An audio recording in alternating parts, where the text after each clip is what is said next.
Fear. The biblical command repeated most often is do not fear. Why? Fear attacks the foundation of our relationship with God, our faith.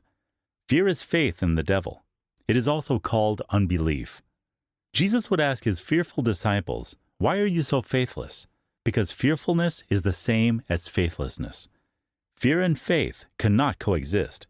They work against each other. The devil is called Beelzebub, which means Lord of the Flies. He and his hosts are attracted to decay. We once had a freezer in a building detached from our house.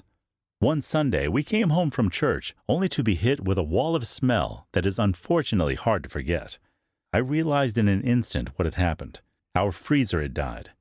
I thought the stench I had smelled for days was because my boys forgot to take all of the trash to the dump.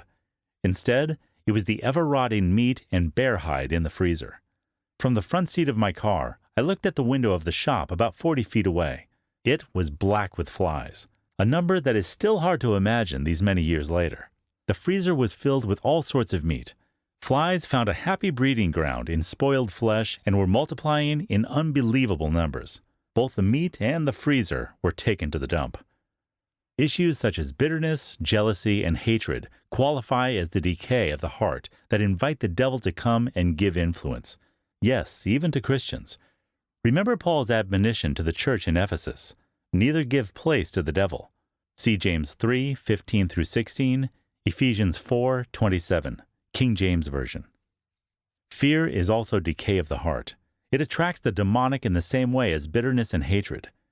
How did the flies know where my freezer was? Through the scent of decaying meat.